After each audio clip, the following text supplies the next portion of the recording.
My friend and her 2-year-old son came to visit me last week. She's a single mum, and we rarely see each other because we live far apart. I just moved into a bigger apartment, so they came to stay with me for a few days. Everything was fine at first. We had fun, and although I'm not good with kids, I tried my best. One morning we were all in the kitchen. My friend and I made breakfast while the boy was playing with a toy on the floor. After a while, my friend left the room to take a call and was gone for a few minutes. I'm not used to having kids around, so I didn't think twice about leaving him alone when I left to go pee. My friend was just in the next room. The door was open too. I also had to walk through the living room to get to the bathroom, so she knew I was leaving him alone in there. When I came back, she was still on the phone, explaining something to her co-worker, and the kid was still in the kitchen.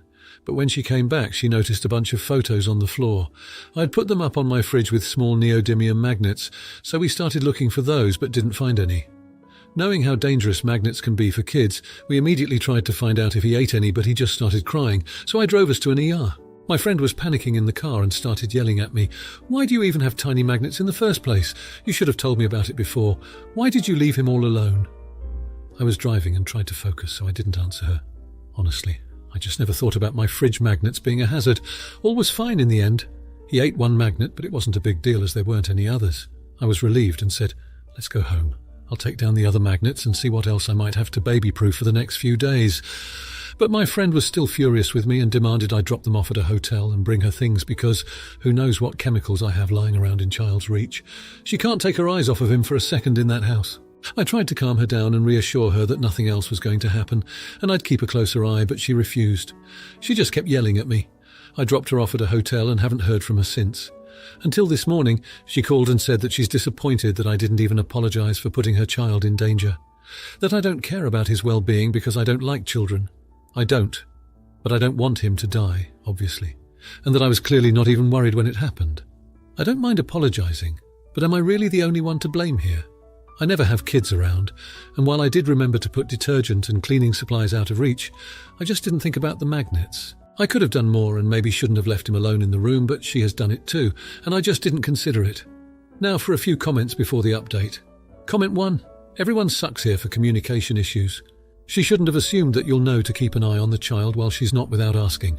Also on your part, it's not that hard to figure such small child shouldn't really stay in places like kitchen floor unsupervised.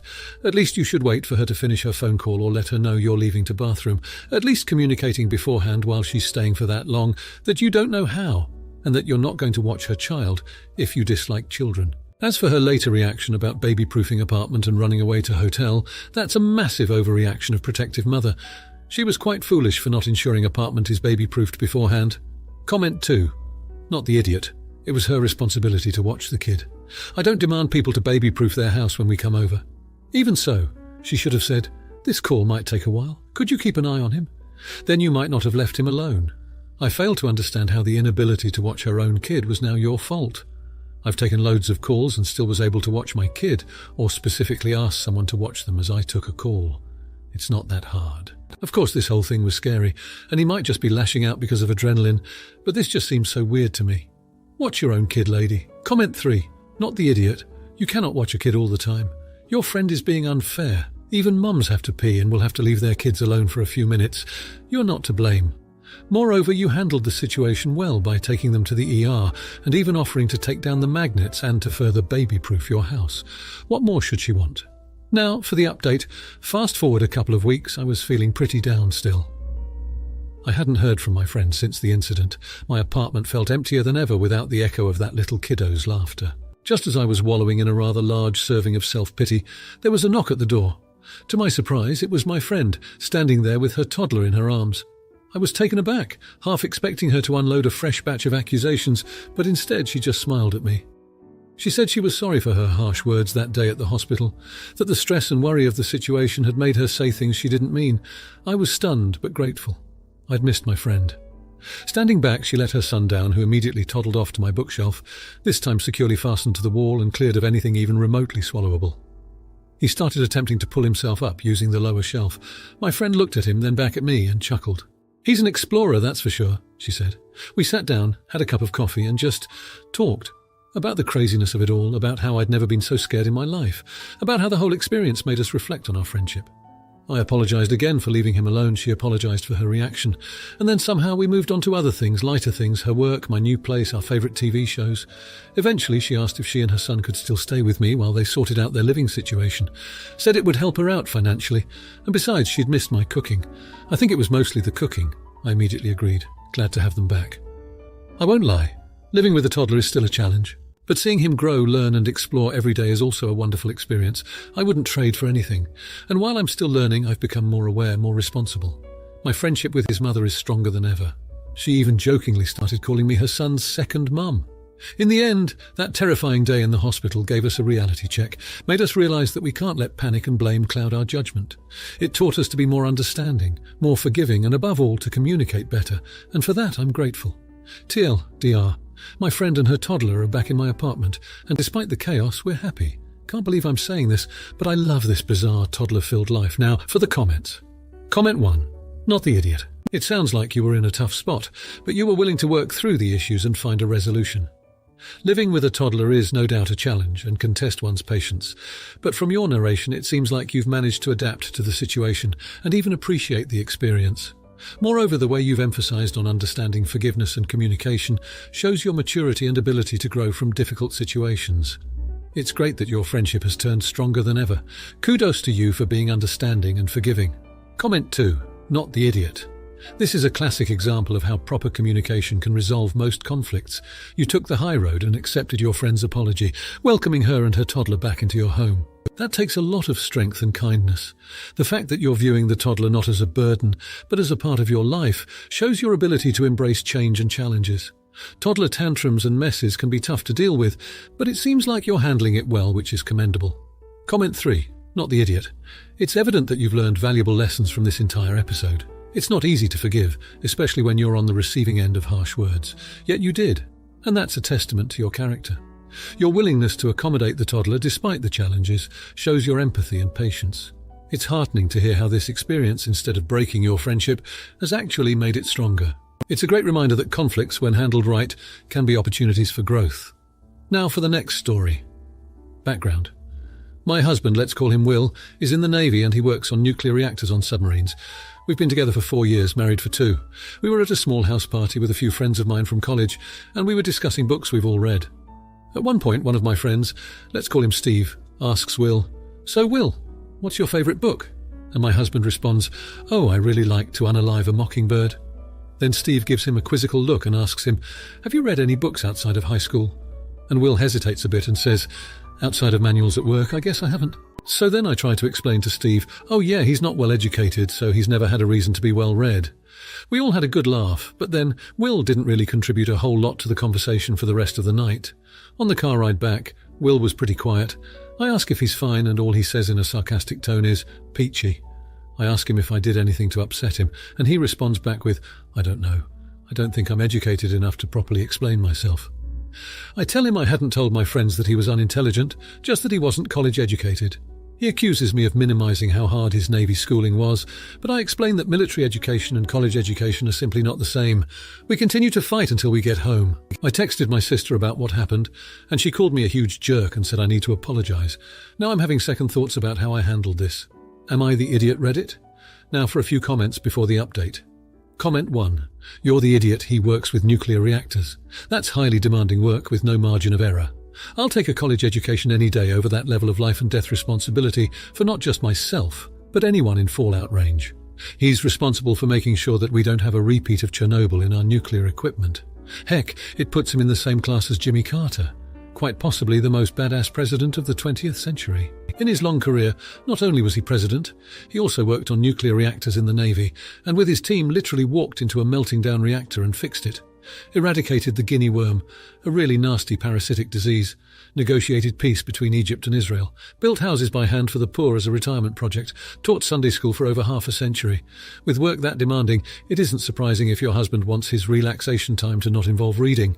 If he's having to keep up with reading and possibly working to keep updated the safety and operation manuals for nuclear reactors. You owe him an apology, and it wouldn't hurt for you to learn more about the non-classified parts of his responsibilities, so you don't make a fool of yourself downplaying his education, intellect and level of responsibility again.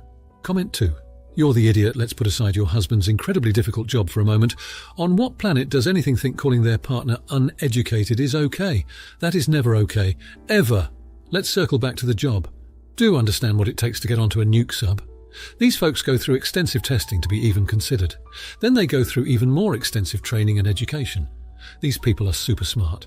Their job is insanely stressful. I know 2 guys who are on nuclear subs, 2 of the smartest people I know. Not reading fiction doesn't equal being uneducated. Not everyone likes fiction. Also, maybe he read that book in high school and it really stuck with him. There is a book I read in high school which many decades later remains one of my absolute favourite books. I read a lot of books. It was so incredibly rude of your friend to make fun of your husband about his book choice. You and your friend sound like insufferable snobs. Comment 3. OMG, you're the idiot, and a huge one. Are you sure someone as educated and well-read as you are should even be married to someone as stupid and illiterate as your nuclear engineer husband? Per S. Unbelievable that you are so clueless about your obvious disdain for your husband.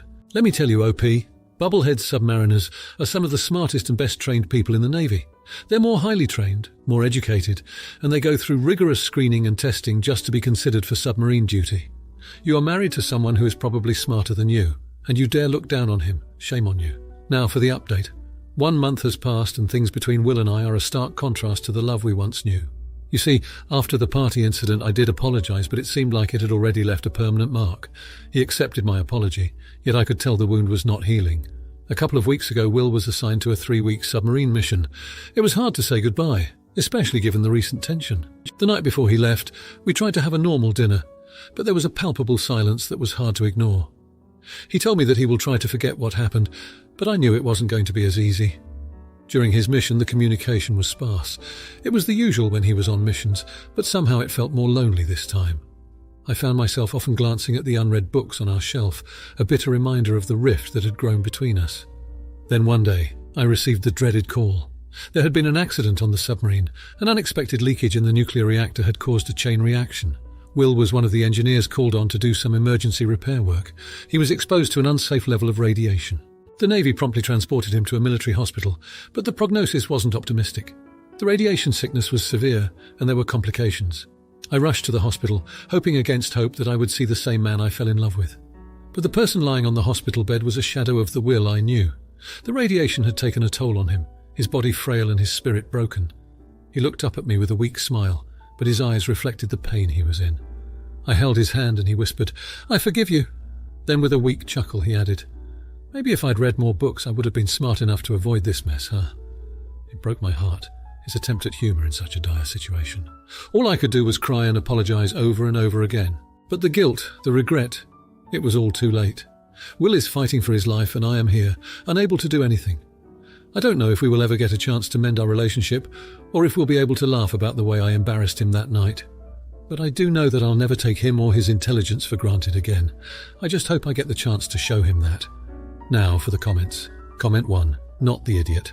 You're in a tough spot, no doubt, and I can see why you're feeling guilty. It's natural to wonder if things could have been different if the fight at the party hadn't happened. But remember, you apologised. You did what you could to mend the situation at the time. You're not responsible for the accident that happened on the submarine, nor the consequences it had on Will's health. It's great that you're willing to mend the relationship and show your appreciation, but don't blame yourself for things that are out of your control. Comment 2. No idiots here. From what you've shared, it feels like both you and Will have been victims of circumstances. You had a fight, you apologised, but the timing of his departure for the submarine mission didn't allow for the healing process between you two. His comment about reading more books seems to be his way of showing he doesn't hold the past against you. It's unfortunate that it took a tragedy for you to realise the depth of your feelings, but it's not uncommon. Take this chance to mend what you can and show your love and support. Comment 3, not the idiot, but don't let guilt cloud your judgment. It's completely understandable to feel regret over lost time and missed opportunities, but remember that you're not at fault for the accident that happened to Will. It's crucial now, more than ever, to be there for him. His light-hearted comment about reading more books shows his strength and forgiveness. Use this time to show your appreciation, make amends where necessary, and most importantly, provide support during his recovery. Now for the next story. My 27-year-old little sister is getting married next summer and is in the midst of wedding planning. As we're very, very different and live on opposite coasts, I'm not really involved in planning, but occasionally she will share something with me for a reaction/opinion. Yesterday she booked her photographer and we were going over other people's online wedding photos together when she made an odd request. She insisted we take photos in which my husband specifically does not appear, just in case. Not girls only, blood only, bridesmaids only, without him, in case we split. I checked. I was honestly shocked and had to stop myself from suggesting we take photos without the groom then, since divorce seems such a likelihood these days, but it's completely put me off being there at all. We have a child together. We're married, never said an unkind word to each other. I see no reason to imply we would ever separate. Is this a sane ask? I've never been more than a simple wedding guest before, so perhaps I am being an A? TLDR. Little sister asked. We take photos for wedding album where my husband specifically doesn't appear. I don't want to go to the wedding. Edit update. Thank you all for responding. I've decided to attend and we'll see what her intentions are on the spot and if she's specifically singling out my partner. That way, if she is, I can call her out in front of everyone. If she's not, just have a wonderful time. Now for a few comments before the update. Comment 1. I only appear in one of my sister-in-law wedding photos. She had my son and her brother and my hubby, but refused to have me. Because she believed that, despite being together for 8 years by that point and married for 1, it was just a matter of time before we broke up and I wasn't to ruin her day. All good. Fast forward nearly another 10 years. I am her kids' fav auntie by a lot. They keep asking why I am not in any of her wedding photos, and it's awkward as hell for her. Comment 2. Not the idiot, I think asking her to have the groom step out just in case is hilarious. You should get her to elaborate on why she wants to exclude your husband and the father of your child. There would need to be almost limitless variations of all wedding photos to account for the possibility of people getting divorced. She is acting strange and needs to further explain herself. Comment 3. Go ahead and suggest to take pictures without the groom just in case. While you're at it, suggest pictures with your parents separately, as well as the in-laws. Just in case. After all, divorce isn't just exclusive to the younger generations. There have been plenty of parents splitting up after the kids are grown. Now for the update. So the wedding happened yesterday and it was surprisingly wonderful. I know you might be wondering how it went down after the whole photo debacle. So here it is. I decided to talk to my sister about her request a few days before the wedding. I was a little nervous, but I also knew I had to do it. I told her how her request had hurt me and my husband and how it had made us feel unwelcome. I didn't yell or anything, just laid out our feelings. To my surprise, she broke down crying. She was really sorry. She explained she'd been reading these articles about how half of all marriages end in divorce, and she didn't want to one day look through her wedding album and see my husband there if we ever did split up. She admitted it was a stupid idea, born out of late-night insecurities and wedding jitters. But here's the kicker. She also confessed she had been so focused on her wedding that she had forgotten about the people involved. She apologized for making us feel like props in her perfect day and promised to think more about others in the future.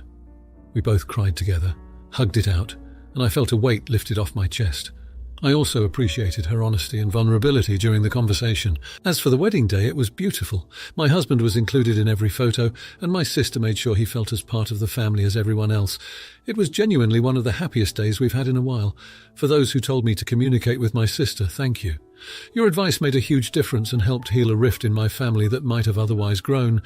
As for those in similar situations, don't hesitate to have an open, honest conversation. You might be surprised by the outcome. In the end, my sister and I are closer than ever, and I'm just so happy she's found someone who makes her glow with joy. Here's to love, understanding, and a beautiful future for all of us. Now, for the comments. Comment 1, not the idiot. Communication is key in any relationship, be it familial or otherwise. You did the right thing by addressing the issue with your sister instead of letting it fester. It's heartening to see that your sister was receptive and understood your feelings. Her breakdown was probably a sign of her own guilt and realization of her mistake. It's commendable that she admitted her fault and promised to do better in the future. It's a mature step and it probably brought you two even closer. This is a good example of clear communication, leading to better understanding and resolution. Comment 2. Not the idiot, but I want to bring up something other commenters aren't focusing on. The husband. It's great that your sister apologized and understood where she went wrong, but how did the husband feel in all this? It's great to see that he was included in every photo on the wedding day, but did he get an apology too? He was the one who was initially going to be excluded. It's important that his feelings were taken into account as well. That being said, you did well by standing up for what was right and ensuring he was treated as part of the family. Comment 3. Not the idiot. This is a beautiful example of how a difficult situation can lead to personal growth and improved relationships. Your sister's admission of her insecurities and the effect it had on her behavior is a huge step forward. It's not easy to confront our own insecurities, especially when they lead us to hurt the people we love. Your sister not only acknowledged her mistake, but also made a commitment to change her behavior, which is commendable. Your relationship with your sister is now stronger because you faced a conflict together and resolved it in a mature and understanding manner. The fact that you both felt a weight lifted off your chests is a testament to the power of open, honest conversations. If you like this video, you'll probably like these too. Also, while you're here, please consider subscribing. It's your support that keeps this channel alive and allows me to make better and longer videos. Have a great day.